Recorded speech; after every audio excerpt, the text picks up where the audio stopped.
I don't know. I can imagine quite a bit. Where did you dig up that old fossil? Going into Toshi Station to pick up some power converters. That's no moon. We're all fine here now, thank you. How are you? Welcome to the Star Wars Nerds Podcast. I'm Dan Vadewalker. And I'm Kenton Larson. And Kenton, we had a big announcement yesterday. They announced an Institute of Media and Entertainment Arts. I think I keep mixing up the words in it, but it's a new kind of organizational structure here at our college. And how are you feeling about it? Well, my salary went up by $15 million, so that's good. It went from $0 to $15 million right away. What I like, well, this is Star Wars Nerds, so Pablo Hidalgo, at this point, he has to make an appearance at anything like... He's a celebrated grad of our program, yes. Yeah. Him and Chris Jericho are up there for celebrated grads. So Pablo, creative... what was it again? Creative executive is his title. Yeah, but his name, he had a different one yesterday. Oh, did he? Oh, well. But at Lucasfilm, yeah. So for folks who don't know Pablo, and a grad of our program, he showed up near the end, and he has a lovely white flowing beard that would not be... It was perfect for Obi-Wan Kenobi kind of thing.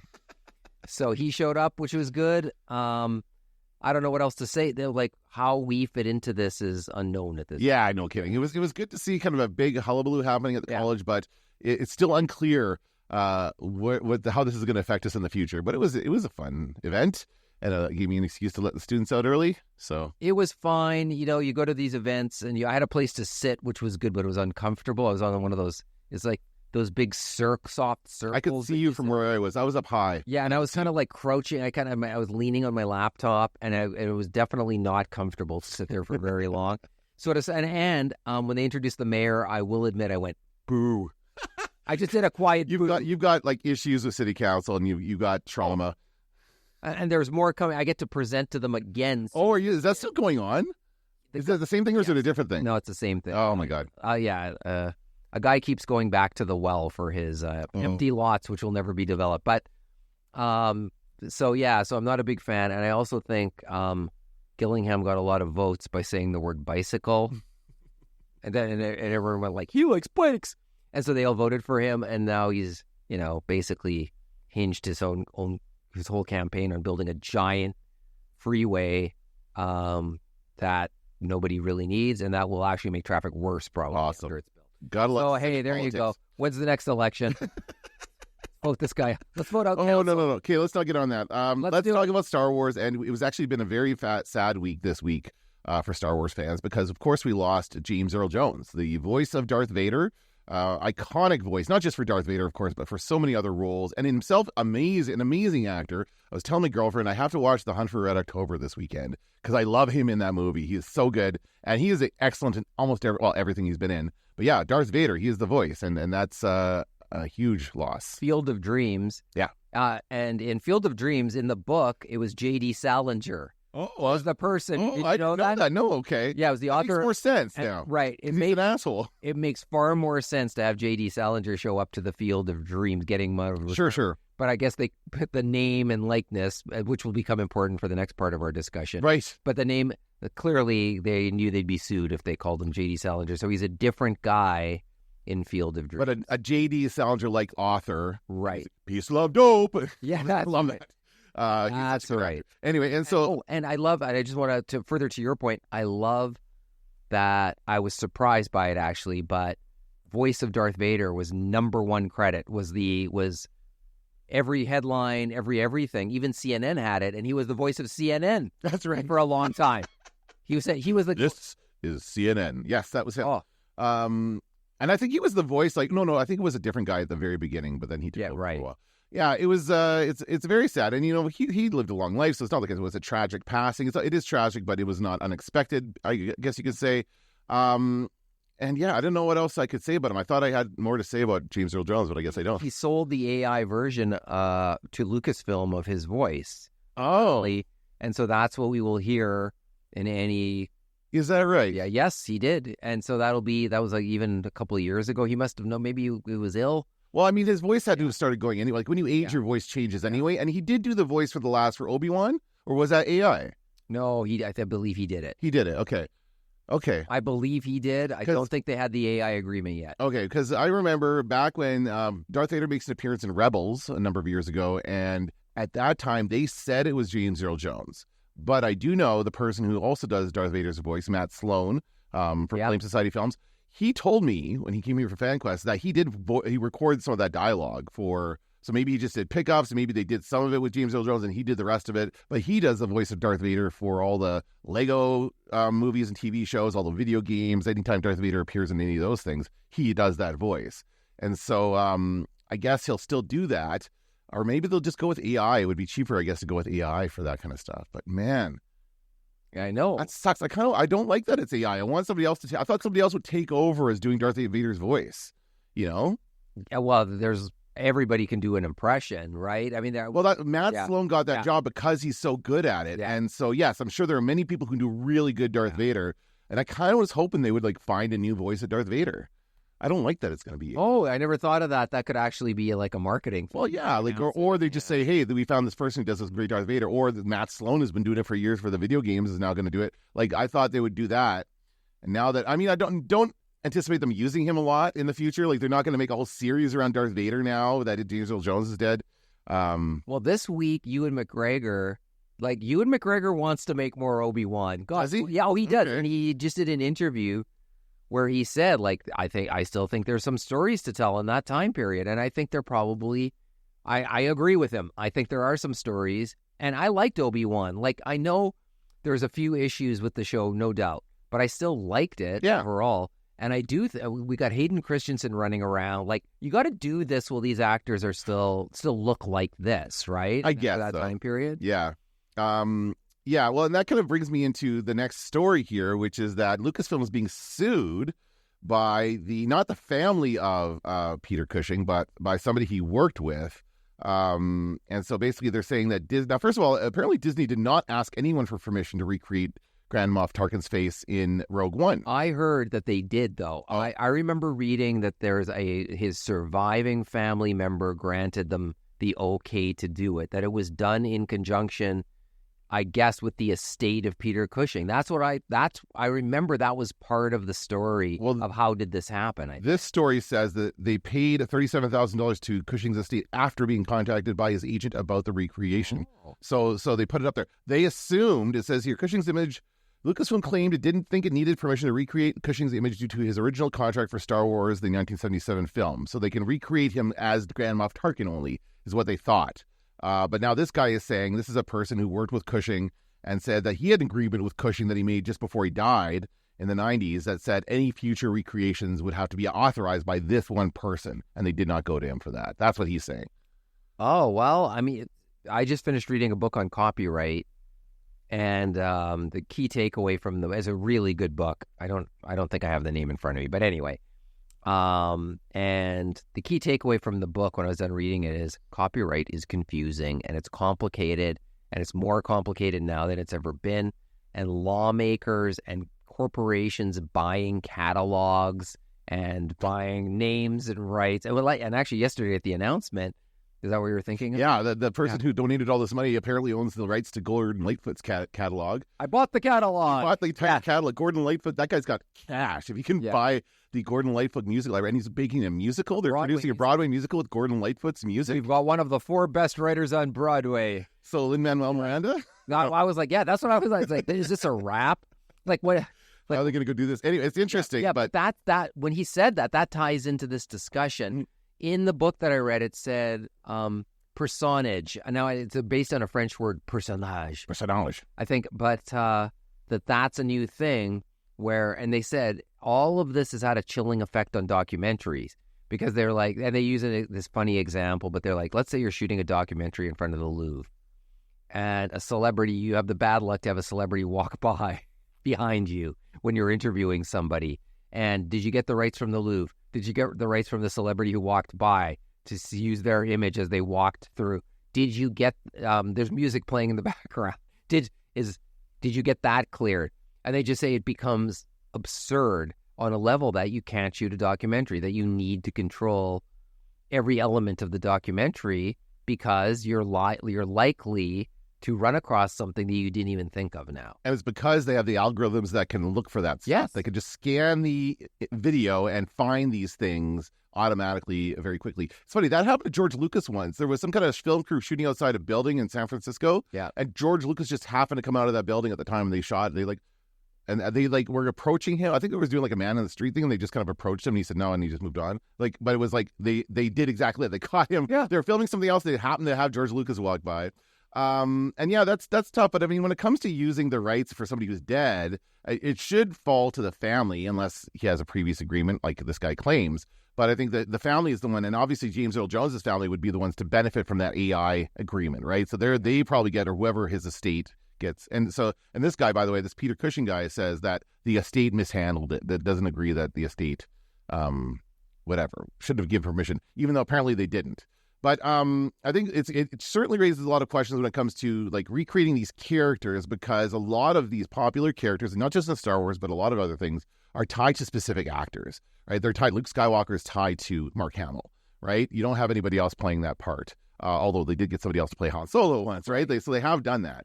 But yeah, for a lot of these things, like would you have, after Mark Hamill passes, would you want to have someone recreate his face? I wasn't happy with the Grand Moff Tarkin as we got it. It was like plasticine. It looked like awful CGI. Didn't care for that. We didn't really need. It could have been somebody else. We didn't really need Tarkin in that movie. His reflection in the glass looked great. Yeah. But then as soon as we saw him, it looked less great.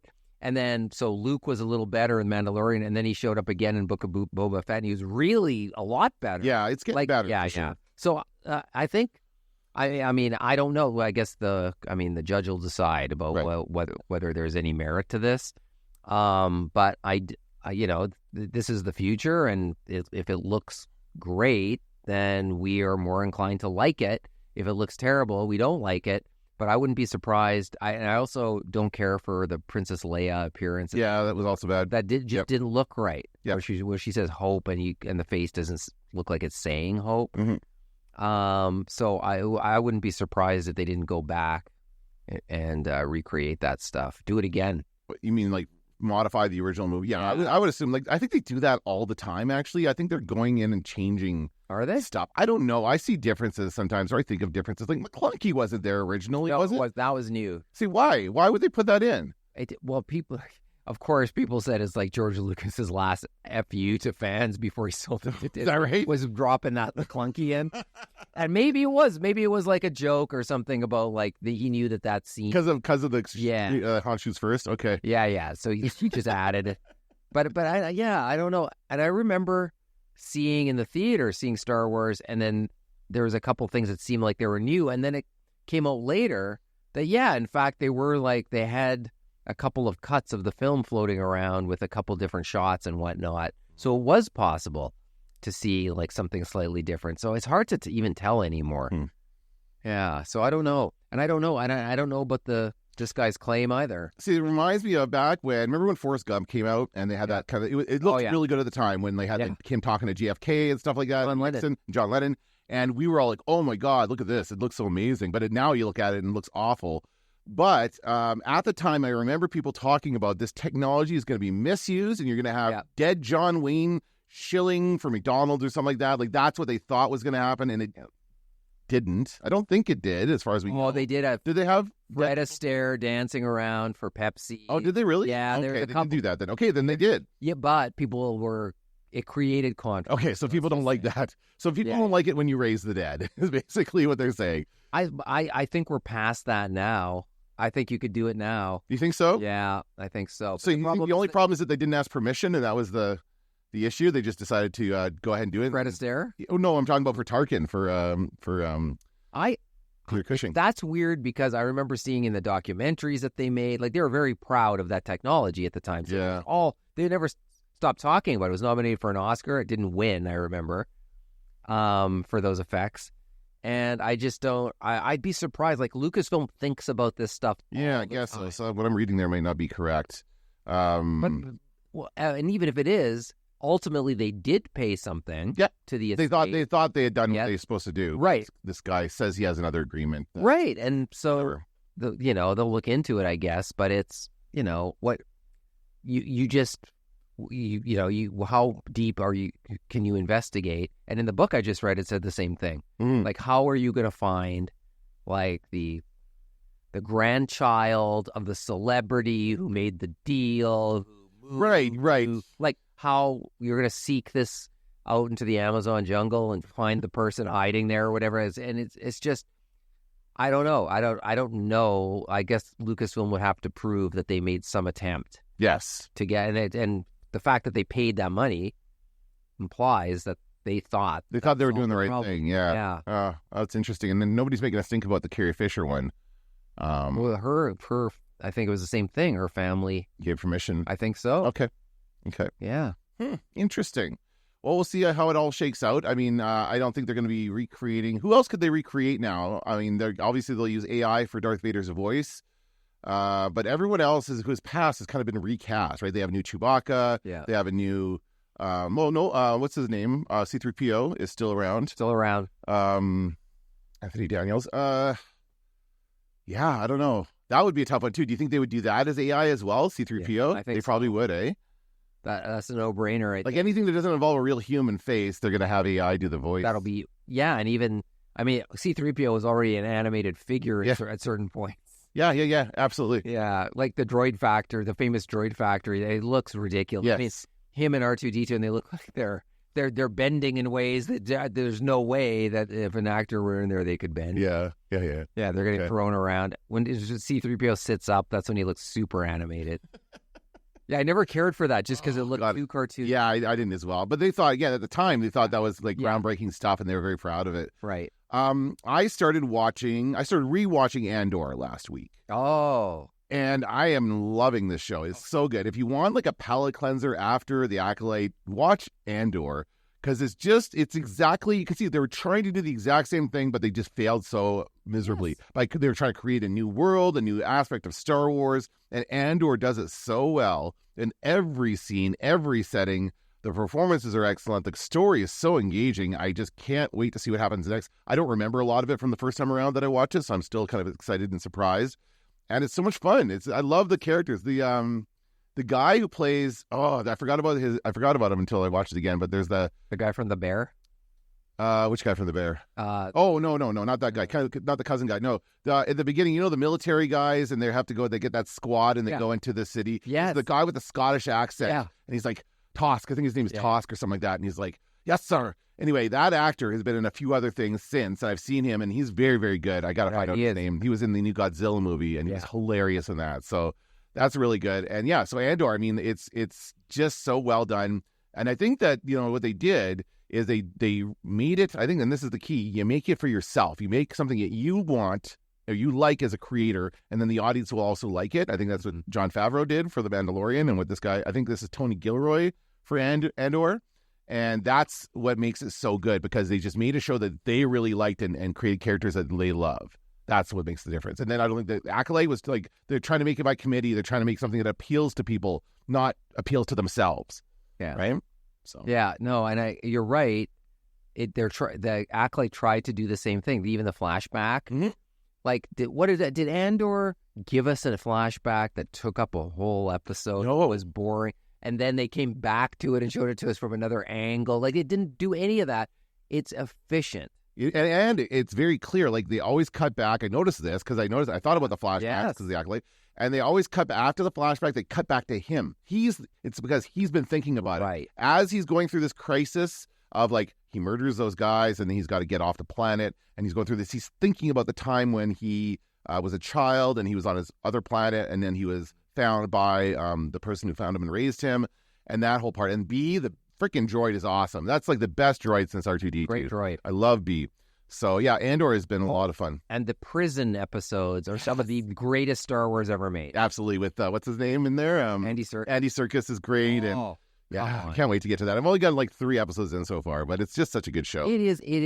It's perfection. It really is. And I think, like, what's so interesting about it is that show didn't do so well, apparently, for streaming numbers. But I have a feeling that when season 2 rolls around, people are going to go insane for it. I do. Well, I think that people didn't realize Like, this was like caviar. This was like the Sopranos of Star Wars. People didn't realize what it was. Oh, at they the time. didn't. Yes, that's true. But it's a great model for Star Wars moving forward. And I was thinking they should lock down Tony Gilroy, right? Yeah. Lock that guy down. Like, get him.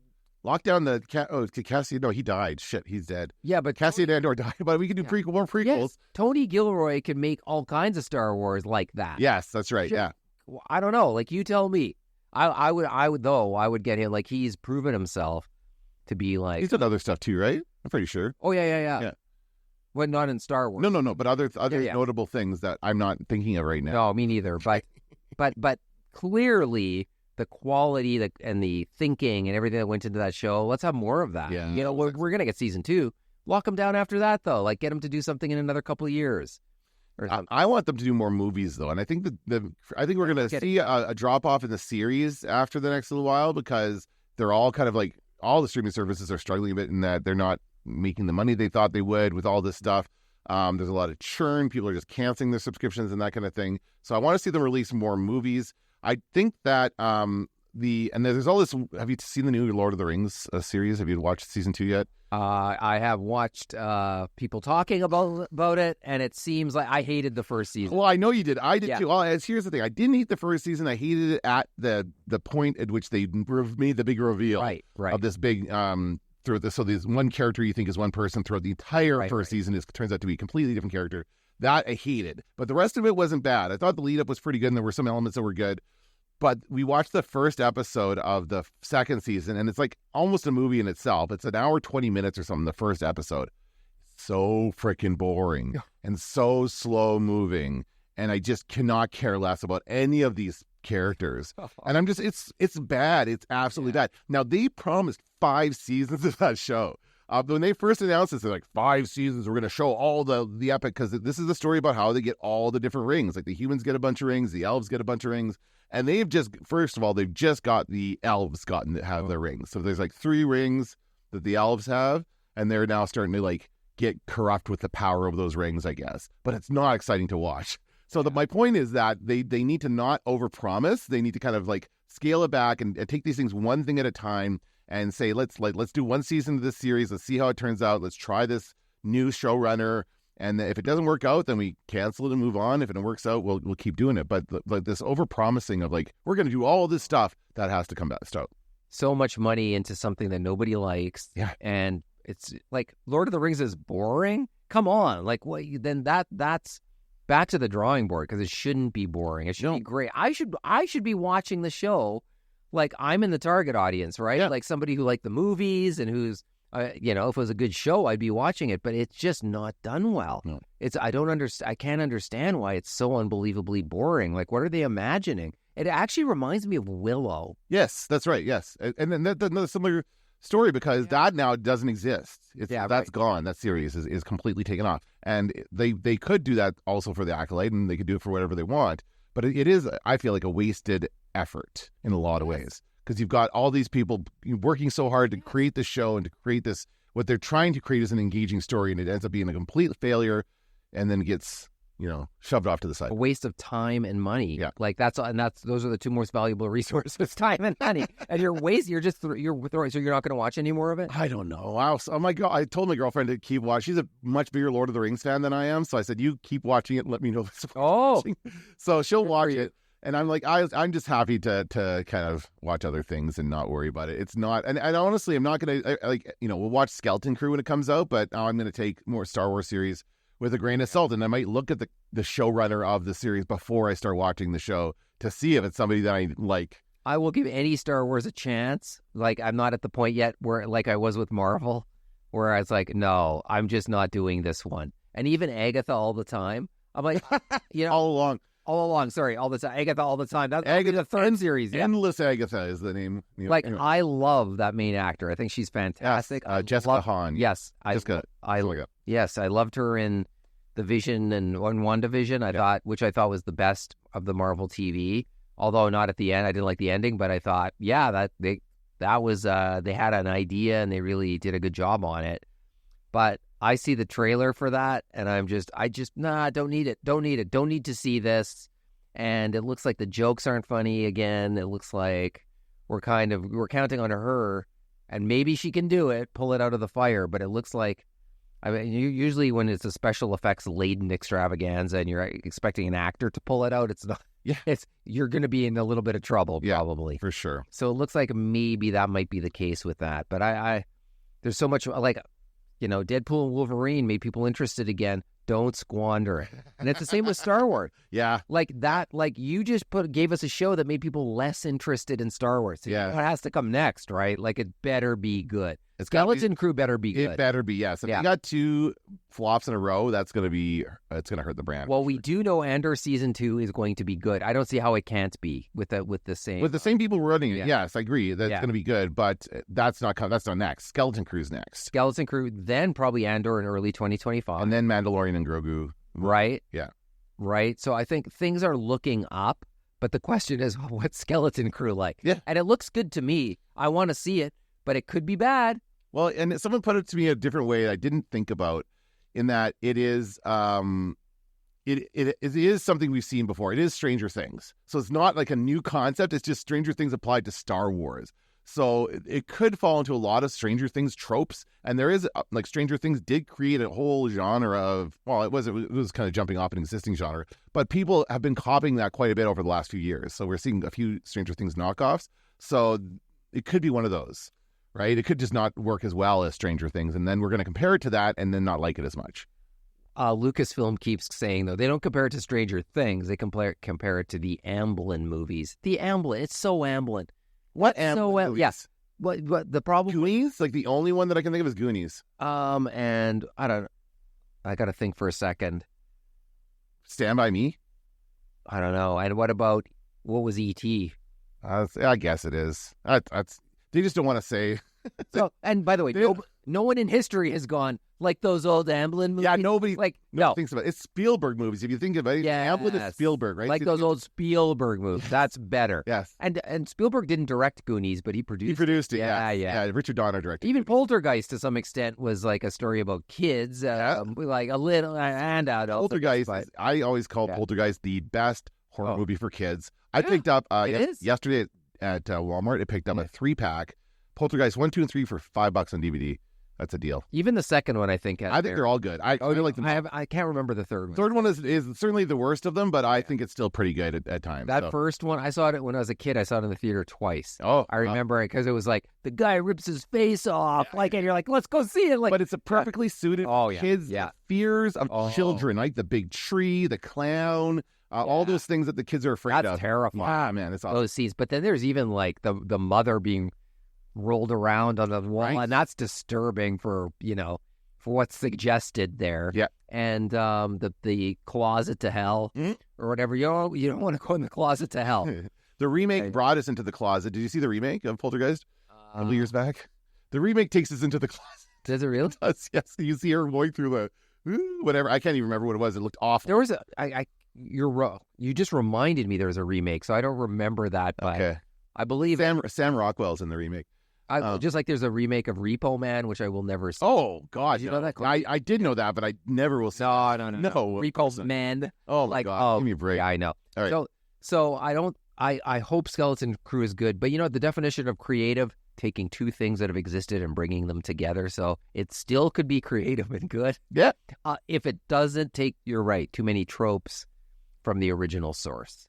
Don't do it. And if it's a failure, then they're going to be in a bad position coming whatever the next one is, because people are going to not want to stream it from the beginning. Like what's happening is that they'll try. People will start watching a show, and then after the second or third episode, they're like, "Nah, I don't feel like watching it anymore." And that's what happened to me for Lord of the Rings. That's what happened to a lot of people for the Acolyte. And so it just kind of keeps watering it down, and then more and more it happens. They keep putting a bad product. People are just going to be like, "I don't even want to bother anymore with Star Wars. Forget it." That is always the problem. Like you can't.